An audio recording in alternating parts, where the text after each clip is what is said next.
Welcome back to I Brought You Into This World. I'm Amanda Hurley, and I have here with me today my guest, Carla Beatrice.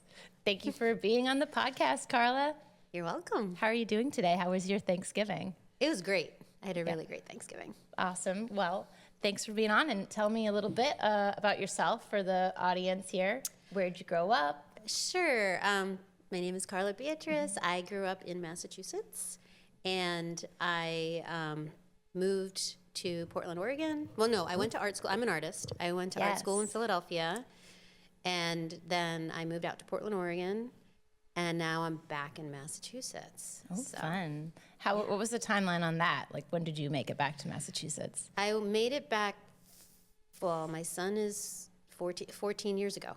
Well, yeah, that makes sense. I was 8 months pregnant. Yeah. Moved back to Massachusetts. That's my number one advice to women, actually, is that the parenting hack of just moving back to where you came from. If you have family there, especially, it's so much easier. That was the reason why we moved back, because we really needed help, wanted help, and it was really important for us to have grandparents part of our children's lives. So my in-laws are in Delaware.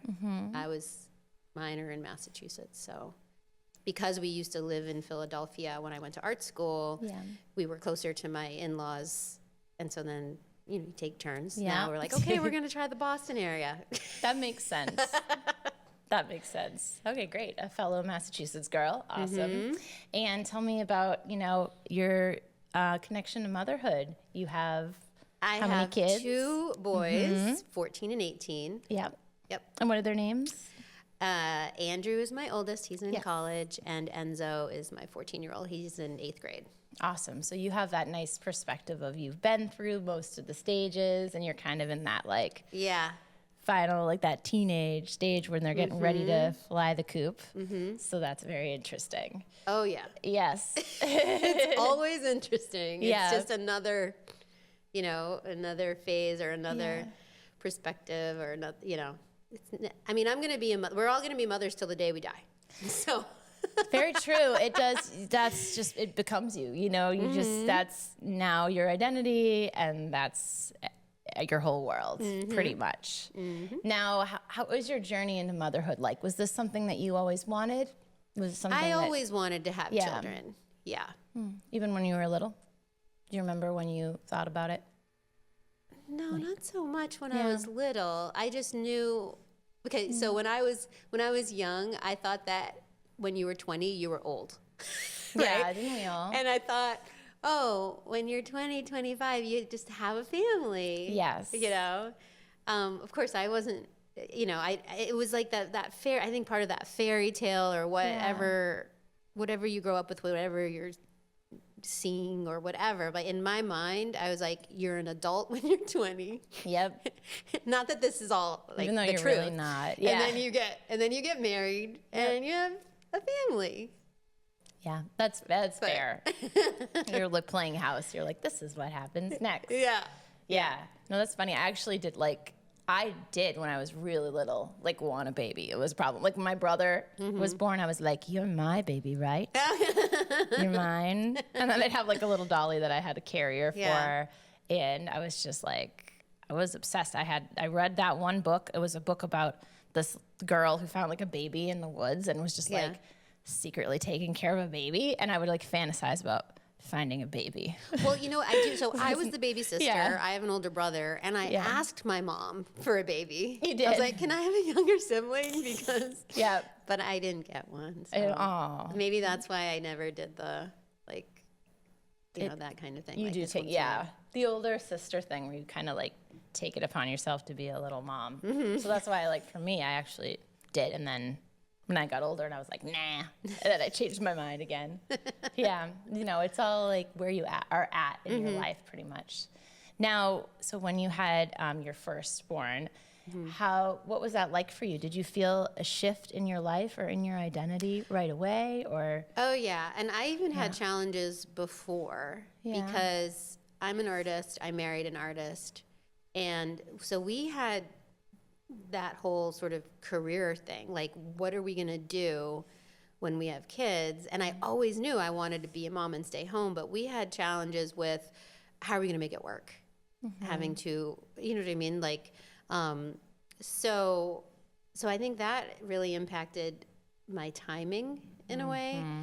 And then we had my firstborn, and we were all the way across the country too. So we really, really, really had an amazing community. Yeah. And we're supported and out there in Portland, Oregon. And, you know, we were running our own business arts, you know, organization, working as artists. That's awesome. Yeah. And of course, it's kind of like, I'm like, well, I'll still be able to do my part in the business after we have our firstborn, you know, like, sure. So I booked us out 3 months, and I'm like, after 3 months, it'll go back to the way it was. Yeah.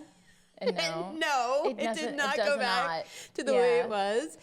And so my identity challenges were that the part of the business that I was doing now, having a baby, was just more the business end of things. I wasn't doing the creative part of it. And I wasn't, so my husband at the time, we're divorced now, but he was a puppeteer and a, you know, artist. And so I was a fine artist, taught children's classes. Like we were in the same world of teaching and doing community arts. That's cool. But there was zero fulfillment anymore because I was doing more of the brains part of the business because I was at home. You don't enjoy that as much? I can do it. Yeah. But it's not fulfilling. That's not the same because as I'm an artist too. So like my mom identity crisis was like, oh my gosh, my kid is going to know that their dad's a puppeteer. And what am I? They're not going to, know you for anything. And your mom. That's everything. I'm mom. Mom is everything. Yeah. But I know what you mean. You like want your kid to see that you're also. Yeah. Well, not only that, I wasn't fulfilled. Yeah. Because where am I getting my art, like my creative, my connection, you know? So it was really hard. It was really hard because then once I said, like, I want to, this isn't working. I need, you know, this just isn't working. So we had to hire somebody to do what I was doing in the business. And then that has a huge impact. Oh, yeah.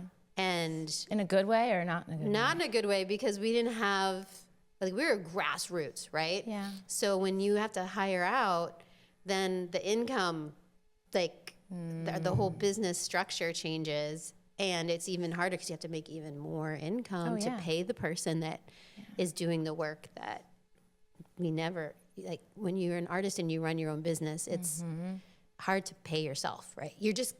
You're paying the bills. You're not paying yourself. Yeah, you're paying it's the bills. Very hard to get anything. Yeah. So it brought more challenges with not having, you know, now, we had an employee.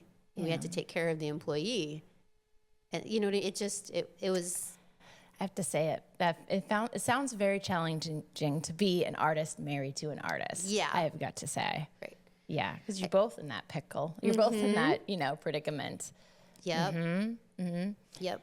And so did you have to make sacrifices? Were you able to find a path to creativity for yourself? Yeah, so going back to where we were in Portland, Oregon, when I had my like mom identity crisis, I'm like, my kids, I need to go back to art for myself. If I'm going to survive motherhood, I need to know, I need my own satisfaction, like my own, I don't know how to say it, but you know what I mean? You need something, your outlet, you need an outlet. Yeah. I relate to that so much because you can get depressed pretty quick if you don't have something to pour that creativity into.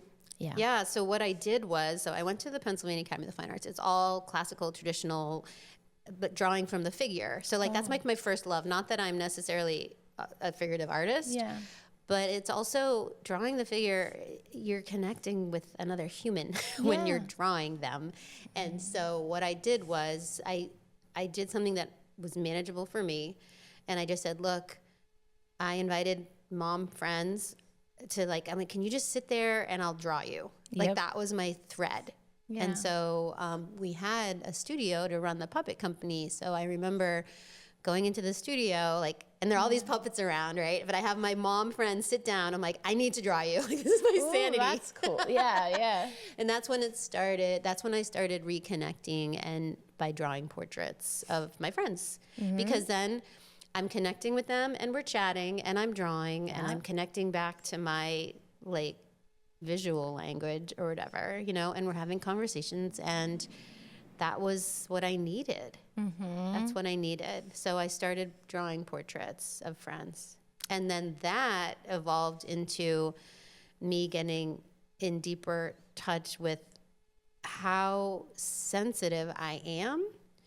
And so the way I was drawing my portraits, like I knew it was me drawing because I'm a visual person, right? I'm drawing the person. But what ended up started happening, which I had no understanding of at the time, was I was drawing other aspects of people or tapping into more of their energies. Interesting. And I was like, what is going on? But I do believe giving birth was part of that opening for me. Like something happened, something really changed with me by giving birth. So, so I was starting to draw, and people were like, these interesting things were happening with these portraits. And that's when I realized I had an energetic sensitivity, and there was more than drawing happening. There was like a healing happening. Yes. And so I took Reiki. That's when because I'm an artist and an energy healer. So I'd say the energy healer part of me came out from giving birth. Oh, are you saying that didn't start until after you gave birth? It didn't start till after. Interesting. Yep. And I have a whole story about my connection with that, but there's not enough time for that. So let's just say I had my mom identity crisis. I reconnected to my art. I started drawing my friends, and then the energy piece of healing came, and I was like, what is going on? And so then I took Reiki, and I was in Portland, Oregon. So, and that helped me understand how sensitive I was and how energy moved through me, and how when I was drawing, I was also doing some energy healing work while I was drawing. Wow. Yeah. And that in relation to what I was going through in my own physical body of becoming a mom, and like the changes and all of that with the identity. And I also was very tapped into Tammy Lynn Kent, who was a women's wellness physical therapist who wrote a book. She's from Portland, and it was called, her first book was called Wild Feminine, and then her second book was called Mothering from the Center, but it was then recalled Wild Mothering. Oh, and then she wrote a book called Wild Creative.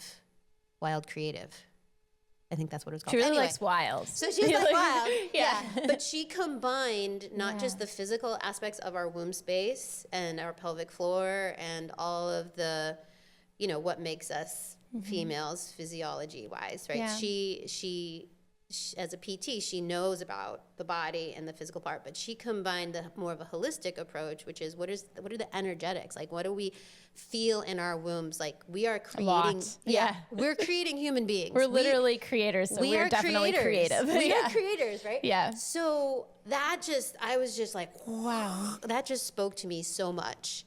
And so not only was I doing reconnecting to my drawing in Portland, then I was also reconnecting, or just so fascinated with what our bodies go through as women and what our role is in I'm not talking about art anymore. I'm talking about creativity and the energetics of creativity. So I You're went right. through It's a lot. Different art versus creativity. Exactly. Like I've been, there's nothing to do with art, capital A art. But what I learned, which I didn't understand, was I was drawing energy. Is basically what it turned out to be. Yeah. So the way that energy works through me is I will sense it, and then I'll draw it. And so I'll draw it out, like literally like drawing things out. Like I will draw it out and then work with it. And so people can have an energetic experience similar to Reiki. I don't know, have you ever had Reiki before? I had, I forget when it was, briefly. Yeah. It was one of those, I'm on vacation and there's a little, yoga Reiki thing on the retreat. It was a long time ago.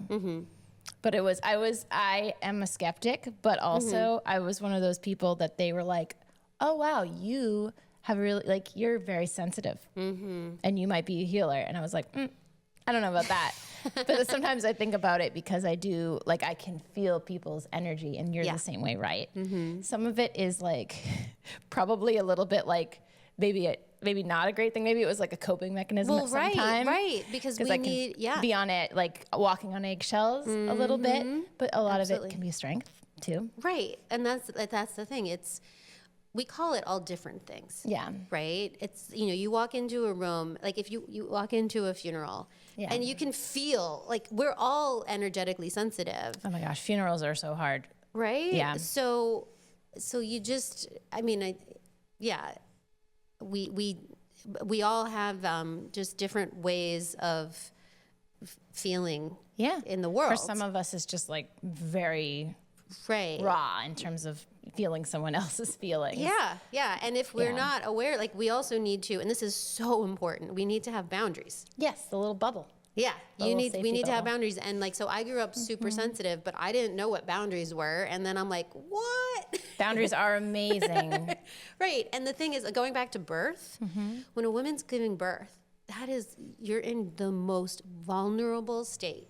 No kidding. You are ever, like, so for me, going back to my birth story, I had somebody come in, my eyes were closed. I was in that state, right? Yeah.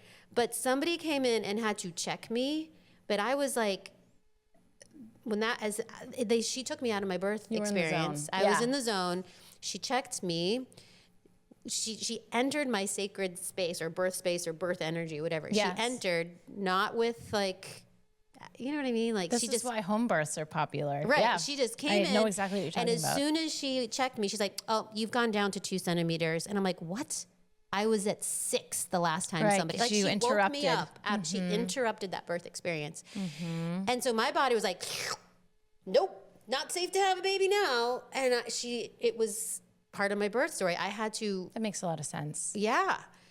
I had a C-section, and this maybe is not appropriate a comparison, but I imagine if you're like making love and someone just walks in and like, just want to check your blood pressure. Exactly. It's also very vulnerable. Like, that feels wrong. It's the exact same thing. Is safety. Yes. Safety is so important because we're so, it's your body. Well, And that's like, intimacy is, it's, so when you're giving birth, that is so, a woman has to feel safe to allow that creative flow because your baby's coming through you.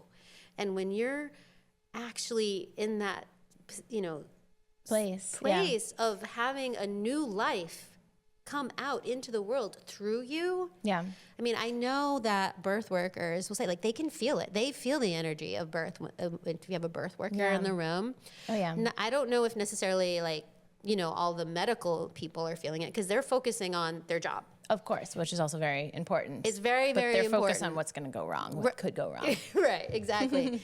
And so I forget exactly where we started to talk about this because I totally went into a side story about my birth. Okay. But we were how important, when you're super sensitive, how important it is to have boundaries. Yep. And, like, I really feel like with the birth experience, women need to feel safe when they're giving birth. And because we are sensitive, and I think that going back to birth trauma, which is something I'm interested in, like working with people who've had experienced trauma, is that a lot of people go into birth maybe not knowing what their trauma history is, or because their bodies have protected themselves, and because that's what our body does, right? And so that was kind of an experience for me. Like, I was a highly sensitive person with trauma history. Yeah. And I went into giving birth, and when people don't know, like, a lot of times what happens in birth is that trauma gets resurfaces. Did you tell them, or did you know to tell them in advance? I think at that point in my trauma healing, no. Oh, yeah. No, because no one coached you to do that. Well, because I wasn't at that place in my personal healing anyway. Gotcha. So it's like, if you don't know, like you're talking about being sensitive. You don't know what you don't know. You don't know what you don't know. Yep. Okay? Like, you just don't. And so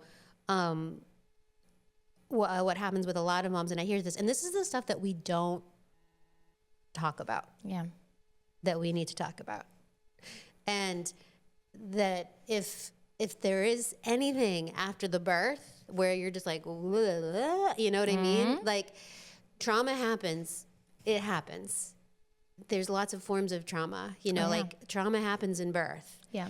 There's nothing wrong. Like, trauma happens. What's important is, and this is all what everybody would say about trauma, like study, like if you're able to address it right after, right, you can heal the trauma. Like the closer in time that the trauma is out there and addressed and you get help, then you're lessening the long-term effects of trauma. And sometimes that's easier if it's a really obvious trauma. If it's something that you didn't realize was trauma. And I think a lot of women experience that where they're like, oh, I didn't know. Right, exactly. And later. There's like that silent, like, and then we feel like, what's wrong with me? How come when my, like for me, when my baby, when I didn't get to see my baby until after, and this was traumatic for me. Like they took my child away. Oh yeah. They said, take him away. Right. And so I was like, because something was wrong or because they just felt it was easier. He had the cord around his neck. The cord around his neck, yeah. And there was meconium on it. So, but me in this super vulnerable state, all I hear is take him away. And I don't have my baby, you know, like how they say, you know, like the quintessential birth, like perfect birth, the birth loop, the birth energy is the baby comes out and then the baby comes on your chest. On your chest, yeah. Okay. I didn't get the baby on the chest. And energetically, like that's a loop that didn't get to close. Oh, I get that. Yeah, I had the one baby on my chest and the other one they whisked away, which was really confusing because I felt like I had one baby. Like it took me a while to like grapple with like there's a second baby. That's what was off. Right, because your body knew you gave birth to two. Yeah. And the body keeps the score. Like physically, you're like your body was probably like, well, where's the other baby? Yeah, and then I started to bond with the first one, and I started to feel like that was my other baby, and then I was like, oh wait, there's another one. And my mom would joke about it. She'd be like, oh yeah, you forgot about her, and I'm like, that's not funny.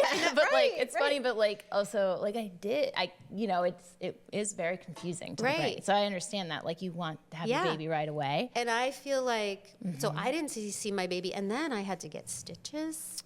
So I tell people like the physical pain I felt from getting the stitches was worse.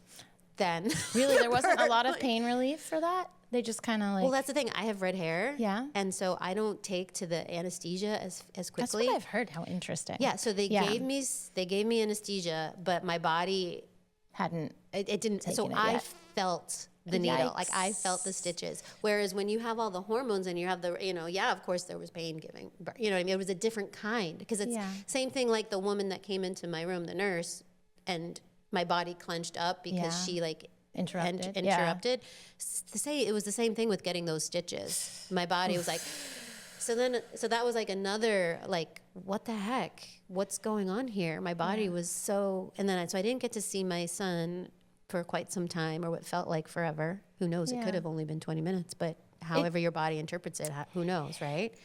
Yep. Maybe it's a half an hour. I don't know. So then I get my baby and I'm like, I missed that immediate bond. And I went home and I was like, and of course my husband was like, love at first sight, you know, like, oh my God, that was so amazing watching our child be born. And I was just like, it didn't feel amazing. You had to disconnect a little bit. Yeah. I definitely can relate to that. That is hard when it doesn't feel exactly like you want or expect it to feel. And it's like, am I a good mother? Or blah, blah, blah. And I think like, fortunately or unfortunately, I guess it gets romanticized a lot. Exactly. Well, that's the thing. Postpartum. It gets romanticized. And then all I remember in the hospital, they're like throwing you this information, like postpartum depression, like this is what you have to do. And I was not in a place, that was not the time to talk to me about postpartum depression, because they have to, like, it's like the medical throw protocol. It in there. They don't really care. Yeah. Fill out this form. Like I had one of those forms, like, are you depressed? And I had like I circled 10 on everything, and I wrote not depressed, but very anxious. And no one they didn't do said anything. And then they kept telling me I was fine, and I was not fine. Ooh, it gets me so very, mad. very not fine. I mean, they were all surprised and shocked. Yeah, and, because that gets me so upset. Like my doctor is great, but they have different nurses coming in and out, and never the same one. Right. And they're like, I didn't hear anything from the previous. So like, No one's watching things progress. Right. But I agree. It's the continuity of care. Yeah. And women, mothers, need to be mothered. They need to be nurtured. And that's like the whole basis of my art and healing. It's like nurturing. We're someone's daughters too. We also need mothering and support. Maybe more so even than the baby in some cases. Babies are very resilient. Yeah. And they always will someone is always there to take care of them. They're very good at getting their needs met because they're so cute and helpless. And, right. And why does it always have to be the mother that drops everything? There's also a partner often. There's family. If the dad got sick and had to go to the hospital right after the baby was born or something, right, no one would bat an eye. It would be like, oh, well, of course, mom will take care of the baby, So that's wild. And we still have 6 minutes left. We actually Oh, my gosh, that went by so fast. Just so you know, we're not in a rush. Yeah. Oh, boy. See, that's the problem. I could talk about this forever. Yeah. Seriously, it's so important to me. Yeah. And so, let me go back to your thread was how's your life and career and all that sort of has all changed. Come together, yeah. I just feel like it's a natural flow. Yeah. So I had my firstborn, became a mom, reconnected, just went through all this process of learning, and then we moved before to get more family support. Yeah. Because we moved when I was pregnant with my second, and that's when it really was we needed to be able to sustain our family and our livelihood, and it was too challenging. We loved Portland. Portland is the best place. Oh yeah, I would love to go. Yeah. For artists especially. If you work for what are the big things out there? Adidas or Microsoft, whatever, that, you're fine. When you're an artist living out there, you need your cost of living needs to match your earning. It got more expensive. It keeps getting more expensive out there. Yeah, exactly. So we came back when I was pregnant with my second, and for that reason, all the difference? To have more support. But it was also really hard because in some ways I was 8 months pregnant. We were ripped out of the real support we had there. We had great support there, but we needed the financial and career support. You had to start over. Yeah. So my husband got a job that was, benefits, full-time, still in the art world, but very different from us running our own business. We all have to do that when we have kids at one point, right? Yep. And then I decided to stay home with both children because it was, for me to get a job, it didn't make sense for me to work to just pay for childcare. Oh yeah. And it was a very conscious decision. I knew I wanted to be home with my children. And so then we had that time of the kids being young. Yeah.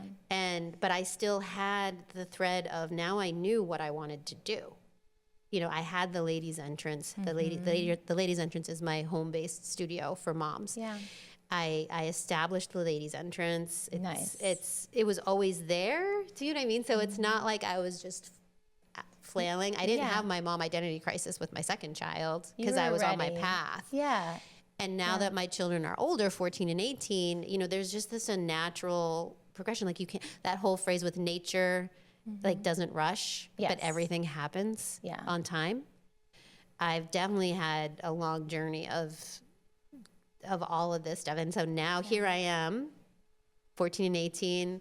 I'm really able to put the energy, and this comes with menopause, people. I'm menopause. It's my second spring. Yeah. We're not the whole theoretically, culturally, menopause is second spring because you're done with the child. Your body is done with the child. We're always going to be mothers, right? I said till the day we die. Forever. But you're done with those years of when those children really, really, really need you, and now you have energy to mother other things. Yeah. So for me, the timing for me and my business is now. I couldn't give 100% to my business. Fair. It just wasn't for me in my journey. I'm not saying that women can't have really super successful careers. It does not have to be the same for everyone. Right. And I'm 100% everybody has to do it, honor themselves. Right. And it's about not judging. And not judging.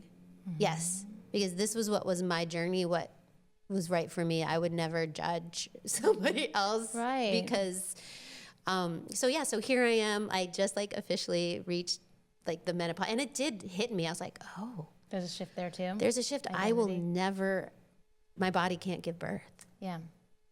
But there is that opening of now I'm being able to, my career choice and path is to be with mothers as my career. Like I want to help moms through the arts, through creativity, helping women connect to their bodies, helping women reconnect to their bodies, helping women connect to each other through the arts, because we don't just, the arts are they're visual. They're just like when you sense something, you can't put words to it. Yeah. And it's not as literal and, concrete. Easier to grasp in some ways because you can feel it as opposed to like, let me read this and, Yeah. Mm-hmm. Yeah. So that's where I am today. Wonderful. And here I am right now, sitting in the seat pretty much everything. Yeah. No, what was I going to say? I think that's incredible. I think it's interesting how people will say, oh, are you choosing your career or your kids? Kids leave. You do not like lose value. Your life is not over after your kids leave the house. Even if you like just want to live in that world for a while, you can do whatever you want. There's 18 years is not that long of a time. So there's no this or that to it. It's more of a like, when do you choose to start bringing in other things? And does it have, it could be right away. It could be 2 years. It could be 10 years. I remember when I was grappling with how can I be an artist and a mom, and how can I be married to an artist, and how can we have children? How can we do that? And I remember so clearly, I was in my art studio in Portland, Oregon. Somebody said, it's not about choosing whether you can have kids and have a career. It's about bringing them with you. Yes, on your career. Yeah. And there are going to be times when you focus more on your career because you have to, like, you go on a business trip or whatever. There are going to be times when your kid is in an accident and you're going to you're going to leave your job for a bit because you know what I mean? Like it's you bring them on the journey with you. Exactly. And it's not like you're pausing. I'm doing this now. I'm doing this now. It's like something is happening. As that's happening, something is forming. Right. You can't compartmentalize. Like, we're one person. We're not like, okay, today I'm a mom. Tomorrow I'm like, you can't cut us up. We are one person giving birth to other people.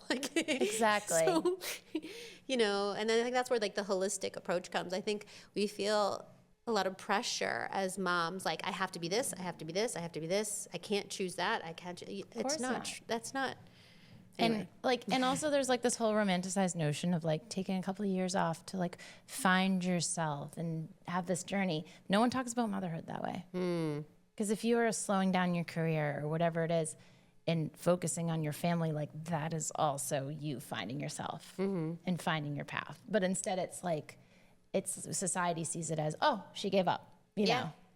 No, it's something is happening there that is very powerful. We're just too judgy. We're all, and women with each other too are judgy. Oh, yeah. It's so sad because we're kind of like the sexism, we're taking it and hurling it back at each other and just making it worse.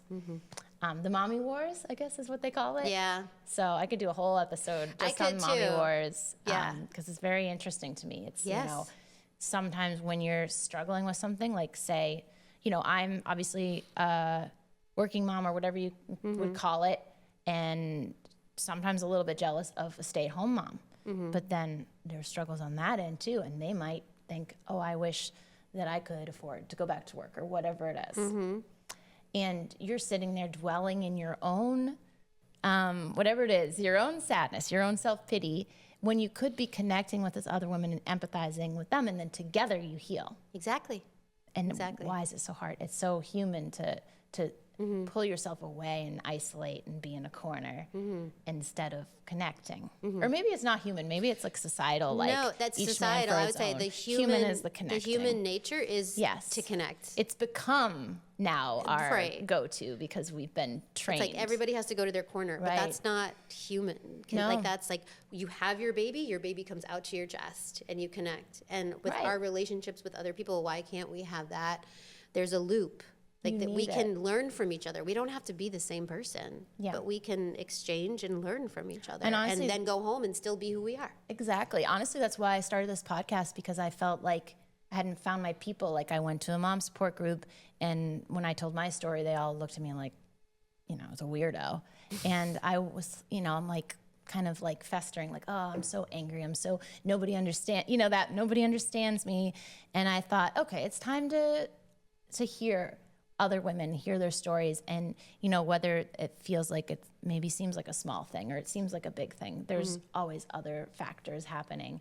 And you get out of your own head because everyone's different. Yeah. You might not find someone you like have the exact same story as you, but that is not the point. Because you learn to empathize with people about things that you don't necessarily understand, and it makes you grow as a person. Absolutely. So I find that really powerful, and that was something that I thought maybe could be a side benefit of starting this podcast. And it Amanda, you're a healer. It's because your project, this is your project, right? Yeah. And you are bringing this out, and people that are listening to your podcast, they're getting benefits from it. Right. They're healing from it. They're like, oh, I'm not alone. I'm not the only one. Exactly. So, it's okay that it's a little bit altruistic and it's a little bit selfish, because what I need is also what they need. Exactly. So why not, like, everything you do should be both, because if you're giving and not feeling anything and not feeling positivity in return, that's just not having boundaries, like back to the boundaries. You want to like be coming from a place of like generosity and love and like, this is fulfilling to me. Yeah. So that is the why. Great. But anyway, I think we better stop. We're running out of time. No, I was just going to say my last question to you would be, I sometimes go over time, just a couple minutes for the hell of it. All right.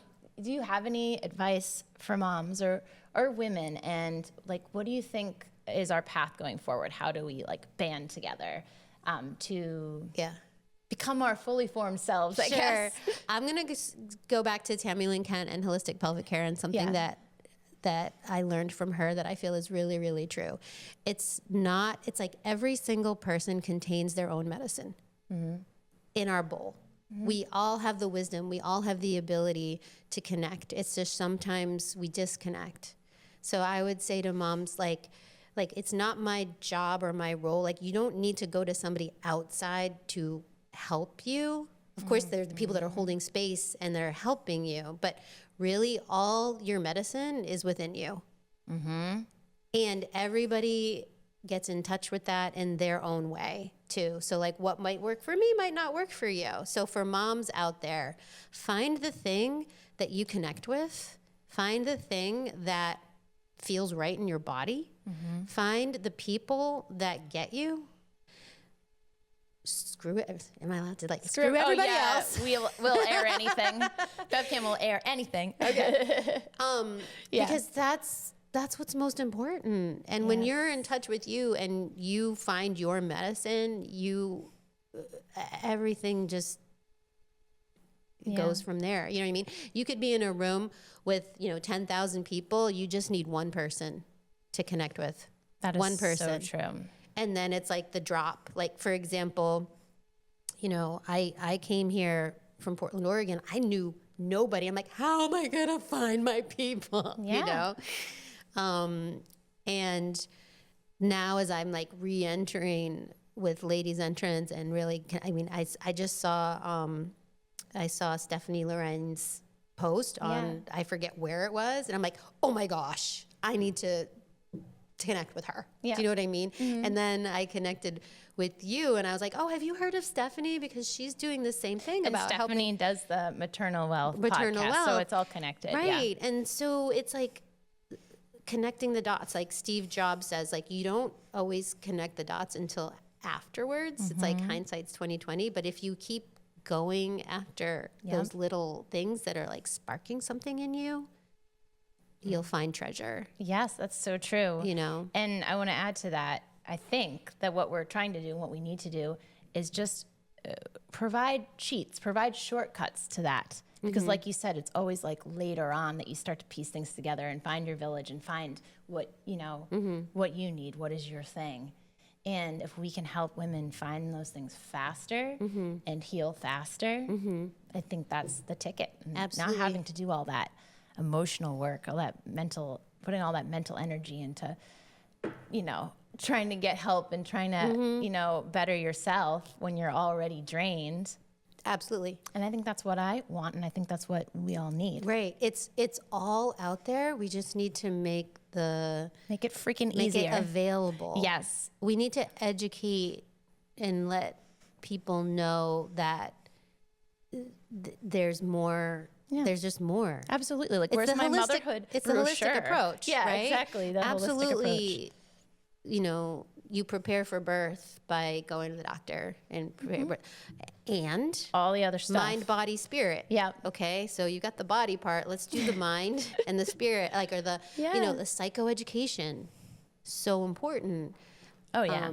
You know, finding, you know, yoga, prenatal yoga can be really like help us connect to our bodies. Absolutely. Like, and for me, it's mothering the mother.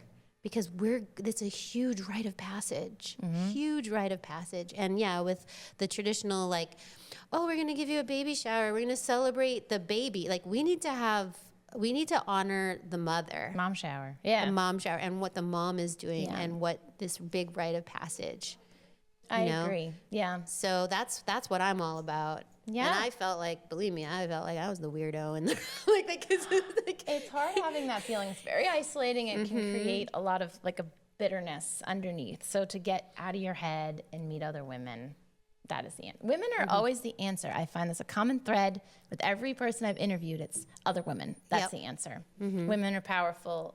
And really, we all heal. We're so powerful. We give birth. Yeah, hello. So mothers, you know, find other mothers to mother you. We're already mothering. Yes. We might as well mother each other, you know? It's what we're good at.